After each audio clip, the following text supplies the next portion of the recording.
Ya, ahora sí que sí, vamos con un tema que sin duda es importante y ha causado la expectación, ¿no?, de toda la sociedad, no solo en la región metropolitana y la región de Valparaíso, que fue precisamente donde se dio a conocer esta situación, sino que afecta este tema al resto de las regiones también, porque eventualmente se podría replicar en el resto del país. Estamos hablando sobre esta libertad condicional que recibieron 720.000 reos. 720, no. Claro. 720 reos y que claramente preocupa, ¿no? Porque aumentó de entre un 5 y un 10% la libertad condicional en lo que se daba en un año normal a un 93%. Para conversar de este tema, está con nosotros aquí, nos acompaña en el estudio el gerente general de la Fundación San Carlos de Maipo, Marcelo Sánchez. ¿Cómo estás? Muy bien, Ángeles. Muchas gracias por la invitación. Oye, Marcelo, qué complejo este tema. Hablábamos de estos 720 personas que están libres, que eventualmente cumplieron la mitad de su condena, que empezaron a recibir beneficios y todo, pero el crecimiento fue demasiado notorio. O sea, lo decía yo, de entre un 5 y un 10%, subir a un 93%, claramente algo se está haciendo mal o se está haciendo distinto. ¿En qué nos afecta?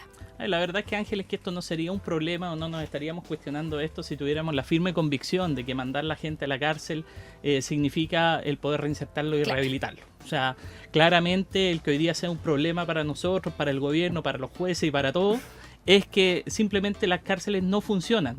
Simplemente las cárceles significan niveles de reincidencia de las personas que han estado privadas de libertad a 3 años del orden del 70%.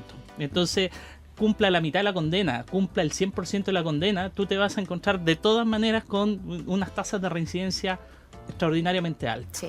La libertad condicional es una libertad que no significa que tú no cumplas la pena. La libertad condicional es una libertad, es cumplir la condena, el tiempo que está fijada la pena, es cumplir la condena en un medio libre y cumpliendo determinadas condiciones. La condición principal en este caso de una libertad condicional es que tú tienes que ir a firmar una vez a la semana en un CRS, que esté más próximo a tu domicilio. En la práctica requiere que el que se está, entre comillas, reinsertando, tome la decisión y vaya a firmar, etcétera. Tú sabes que eso es tremendamente difícil.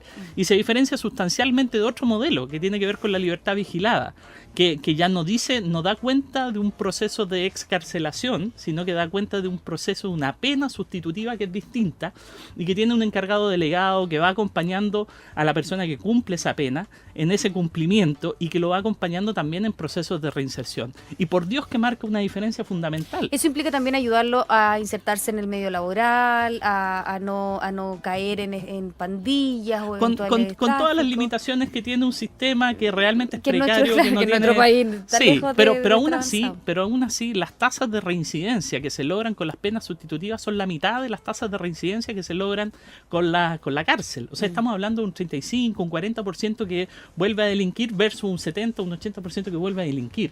Entonces, ¿dónde estamos haciendo efectiva reinserción? Esa es la pregunta. Y esto que nos complica hoy día, claro, nos pone entre la espada y la pared como sociedad, decir, mira, es bueno que salgan, es bueno que tengan libertad condicional, sí, la libertad condicional va ayudando a que gradualmente la persona se vaya insertando. Pero ojo, no existe un servicio de reinserción.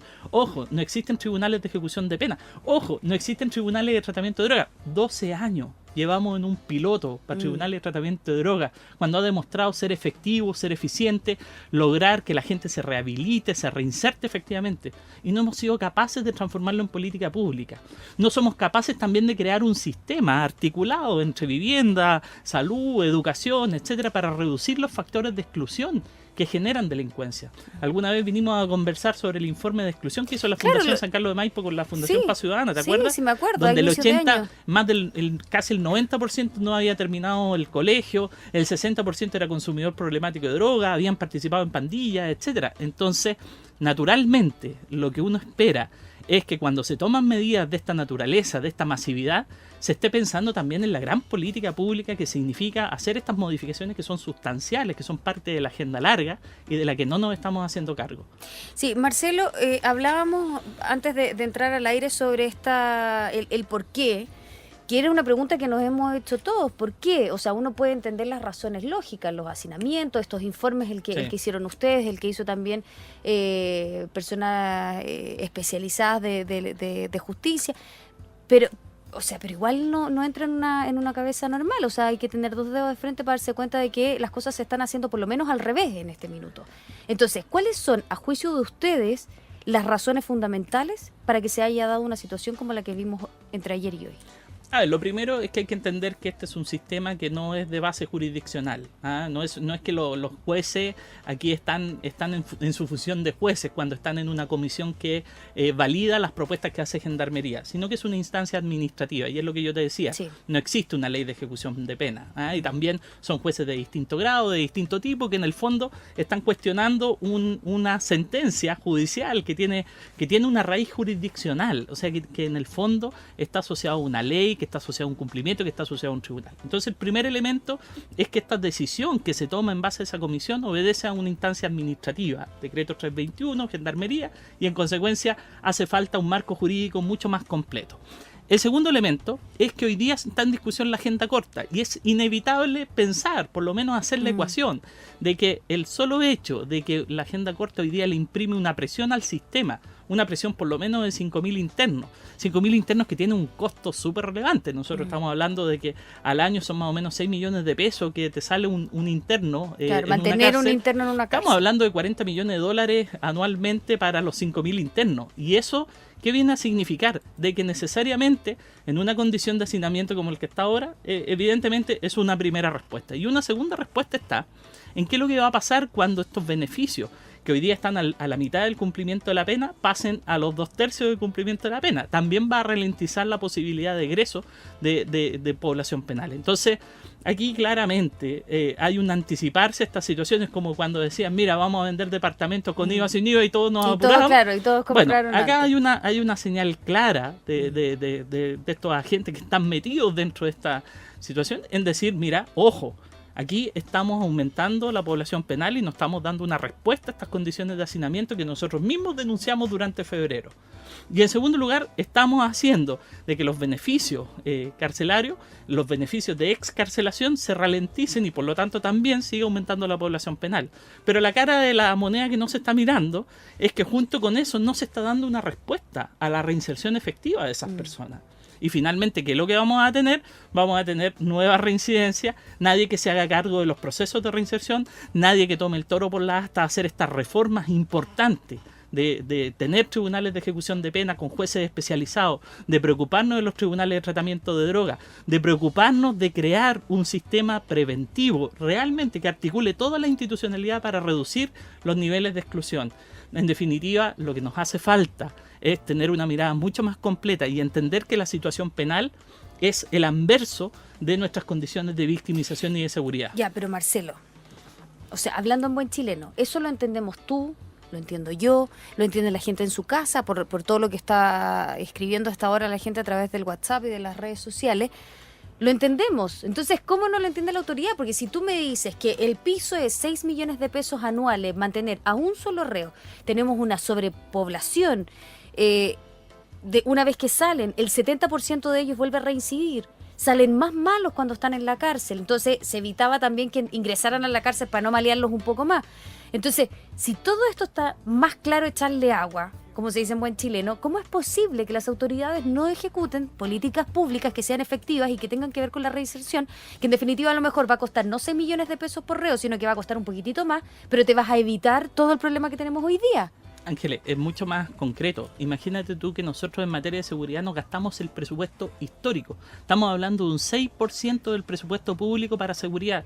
3 de cada 4 pesos va a dotación policial. ¿Cuánto va a prevención? Nada. Mira, el otro día estaba con... Oye, pero siguen firmando para que haya más carabineros en las calles, para crecer la dotación. Mira, si no te sirve un carabinero en cada esquina.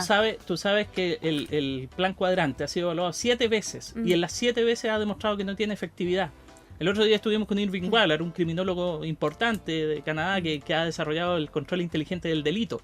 Y nos mostraba las estadísticas, nos mostraba los estudios. Miren, si hoy día el 80% de los delitos son delitos que sabemos dónde va a ocurrir, sabemos quiénes lo van a cometer, entonces, y seguimos pensando en que los patrullajes deben ser aleatorios. Seguimos pensando que a lo mejor solamente los delitos están en el barrio alto. Y no nos preocupamos de las causas de la delincuencia. Estamos preocupándonos solo de los efectos. Entonces, yo creo que lo lamentable es que el diagnóstico lo tenemos claro. si Paz Ciudadana está en la misma vereda que nosotros, diciendo, mira, no, fijémonos en esta agenda larga. Y nosotros y otras instituciones y muchos que a veces hemos estado incluso en las antípodas del análisis, nos damos cuenta en base a la evidencia que lo que se requiere hoy día es poner el foco en los elementos preventivos y en la reinserción efectiva. Y lo que urge es que nosotros estemos avanzando hacia un sistema de reinserción social que realmente se preocupe de eso, de la inserción social. Son precisamente personas que jamás se podrían reinsertar porque nunca se han insertado. Son personas que no desarrollaron conductas prosociales. Son personas que agudizaron sus consumos problemáticos de droga al interior de la cárcel. Entonces es necesario poder enfrentar esto, es necesario invertir en los jóvenes, es necesario invertir en los 150.000 que están en riesgo de deserción, es necesario invertir en los 200.000 que tienen consumos problemáticos de droga, en los 28 o 30% que participan en pandillas violentas.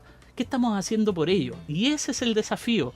Mira, instalar un sistema como el sistema de alerta temprana a la deserción escolar significa menos de 20 millones de dólares tenerlo en todas las comunas. 20 millones de dólares. La mitad, o sea, ni hablar, pero la mitad de lo que te gastarías por estos 5.000 internos, si tú tuvieras la posibilidad de tener sistemas de alerta temprana a la deserción escolar en cada comuna, que te esté preocupando de que los niños no deserten del colegio, lugar donde se encuentra la sociedad, donde se desarrollan conductas prosociales, créeme que sería la mejor inversión, la verdadera agenda larga, el preocuparte de la infancia más vulnerada. Sí. Ya, pero eso es, no sé, que me da como para análisis político, porque ahora que vienen, que estamos con todo este enrollo de las primarias y todo, vienen las municipales, vienen las elecciones presidenciales, y parece ser que vamos a acabar con la delincuencia, más dotación policial y todo. Y la gente entiende que ese no es el mensaje, entiende que ese no es el concepto, que por ahí no pasa la cuestión. Entonces, en definitiva, ¿qué es lo que tenemos que hacer? No sé, como demasiado, no sé, es que no sé cómo explicarlo, demasiado demagógica esta situación como para que ellos se comprometan, o es muy difícil de hacer en términos prácticos, en términos logísticos, es muy difícil de lograr. Fíjate, Ángeles, que lamentablemente en esto somos la sociedad civil la que tiene que tomar la iniciativa.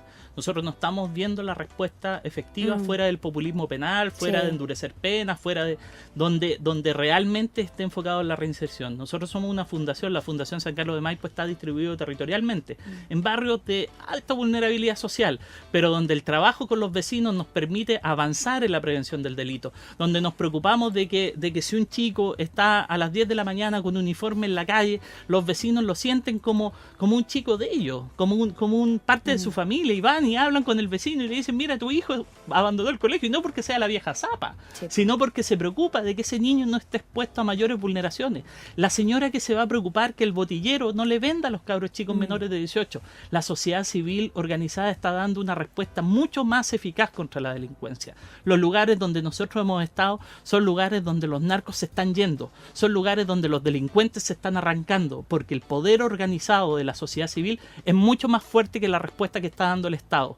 Por esa misma razón es que nosotros como sociedad civil también tenemos que castigar el populismo, también tenemos que darnos cuenta de que ya estas recetas fáciles, facilistas, de corto plazo, no son la respuesta que nosotros queremos. Nosotros tenemos que avanzar en programas que estén basados en la evidencia, exigir a nuestras autoridades que inviertan en políticas públicas que realmente sirvan y hacerle seguimiento desde la sociedad civil organizada. Oye, Marcelo, otra de las cosas es que, claro, nos quedamos cuánto rato pegados en el tema del control de identidad, el control preventivo de identidad, y nos quedamos en ese ahí, entrampados, empantanados, y finalmente ese no era el fin. No, Ángeles, mira, aquí realmente lo que es peor cuando uno habla de agendas cortas es suponer de que existe una agenda larga. Es suponer de que después de ver esta agenda corta vamos a meternos de cabeza en la agenda larga. Y eso no es así. No. O sea, yo el llamado que hago es, ok, ya está desatada la agenda corta, ya van a votar control preventivo, lo que sea. Ok, un dato de la causa, ¿ya? Pero lo que tenemos que avanzar hoy día es ir a las causas de la delincuencia. Oye, Marcelo, mira, fíjate que la gente genera este tema, el que nos pasó la vez anterior, no sé si te acuerdas, genera un debate súper álgido acá con los auditores que están. Agradecemos a todos quienes nos escriben a esta hora y nos comentan, opinan sobre este tema.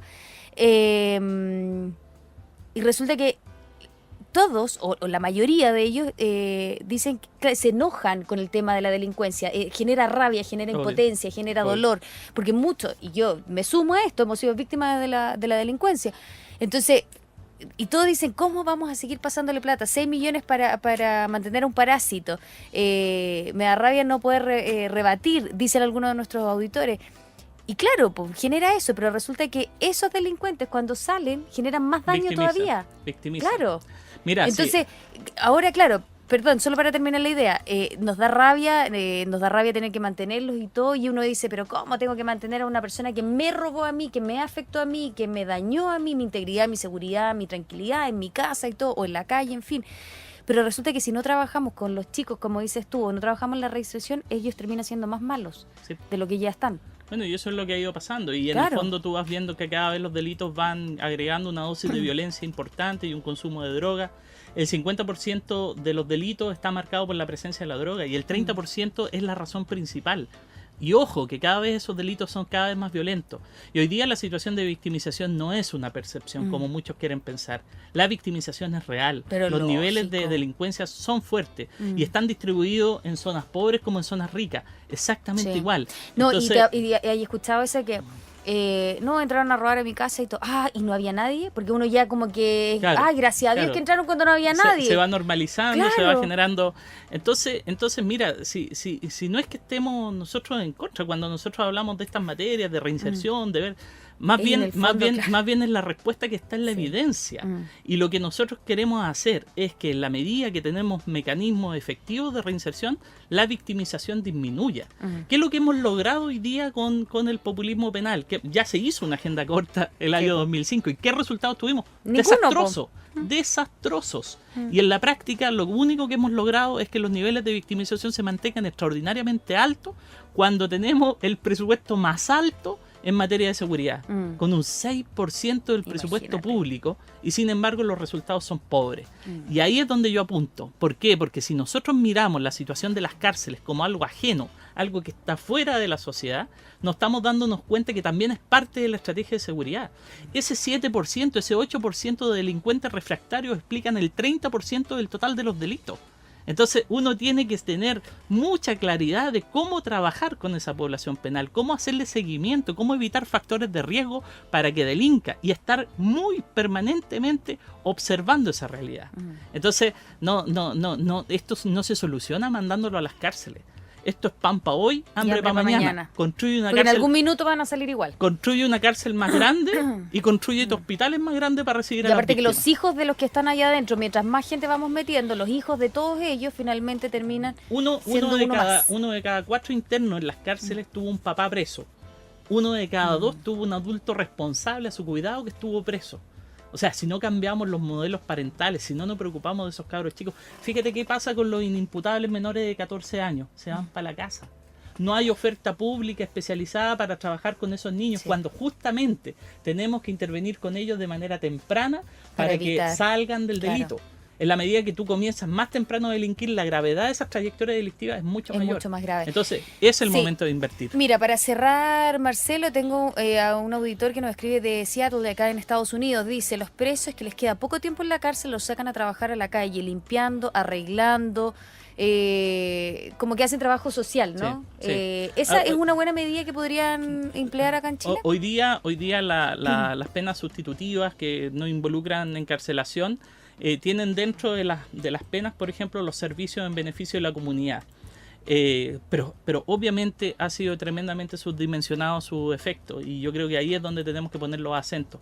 Me parece súper sensato el poder trabajar en estos mecanismos en donde la libertad condicional también esté súper vigilada, tenga un recurso importante, así como los delegados de las libertades vigiladas, donde estén acompañándolo y haciendo procesos efectivos en servicio de la comunidad. Eso es parte de desarrollar conductas prosociales, que es precisamente el antídoto contra la delincuencia. Y ahí es donde nosotros tenemos que ir avanzando y poniendo recursos y poniendo inteligencia. Creo que lamentablemente la inteligencia está mal empleada, nos estamos poniendo todos nuestros recursos donde no deberíamos ponerlo, teniendo recursos para hacerlo y hacerlo de manera inteligente, desgastándonos y en el fondo no contribuyendo. ¿Cuántos puentes Caucao podrían haber ayudado en esta situación? Solo te doy un dato, y un dato nada más para que nos dé más rabia a todos los... Un dato. La DIPRES este año, de los 16 programas que evaluó de los 16 programas de distintas materias, programas de educación, etcétera, 11 programas salieron rechazados. ¿Sabes cuánto costaron esos 11 programas? 600 millones de dólares. ¿Sabes cuánto significa desinternar a los niños que están hoy día en los centros de Sename, que están en los centros de, entre comillas, protección? 150 millones de dólares. Es decir, 4 veces lo que significa desinternar 9.500 niños de las residencias de Sename. Eso nos farreamos en programas que no funcionan, en programas que no tienen evidencia. Entonces que me ¿Quién digan, hace esos programas? ¿Son de ADEO? ¿Es político? por ¿Qué? eso, que me digan que no hay plata, Mm. eso es falso. O sea, cuando hoy día me dicen, mira, nosotros hicimos un ajuste presupuestario de 540 millones de dólares y te gastaste 600 millones de dólares durante el 2015 en programas mal evaluados, yo creo que eso, No, una burla. eso es a lo menos inmoral. ¿Por qué? Porque esos recursos se necesitan bien empleados en programas que estén basados en la evidencia para reinsertar a las personas que están privadas de libertad, pero también a sus hijos, a los niños que están en riesgo, Sí. para que por una vez por todas rompamos este círculo de la delincuencia que va a llevar siempre a sostener estos niveles altísimos de victimización. Y que vamos más alto de lo que esperábamos. Marcelo Sánchez, gerente general de la Fundación San Carlos de Maipo, 1.000.000 de gracias como siempre por haber estado acá con nosotros profundizando este tema que da tanta rabia, pero es parte de nosotros, es parte Pero de la una rabia sociedad. que nos tiene que Y que movilizar. nos tiene que movilizar y Sí. que nos tiene que hacer partícipes también de esta situación, los presos, los delincuentes, los antisociales o como usted quiera llamarlo, porque aquí he visto de todos los calificativos habido y por haber, son parte de la sociedad y nosotros tenemos que luchar contra eso también. O sea, si nos quedamos esperando que lo hagan los políticos, no lo van a hacer nunca, claramente, ya lo vimos. Así es. 1.000.000 de gracias, Marcelo. Muchas gracias Que a ti, estés Ángel. bien. Que Chao, estés chao. muy bien. Adiós. 21 horas con 57 minutos. Ah, ya. 1.000.000 de gracias a todos quienes se comunicaron con nosotros a través del WhatsApp, del más 569-5405-4332. Oye, pero genero debate. Gracias por todos sus comentarios. He tratado de irlos leyendo todos. Marco Antón, Isabel Parra, Felipe de Concepción, Natalia, desde Independencia, todos, Gabriel. Bueno, a todos ustedes 1.000.000 de gracias por estar, José también, 1.000.000 de gracias por estar conectados con nosotros, por comentar estos temas y esa es la idea, ¿no? Que podamos debatir, que podamos tener miradas distintas y también, por cierto, por tratar de sacar conclusiones de temas que son tan contingentes y que nos afectan a todos como sociedad. Gracias a quienes están conectados a través del Twitter en @biobio y por cierto a quienes nos llaman ahí a la línea 800-810-810, línea gratuita para usted. Ahora sí, vamos.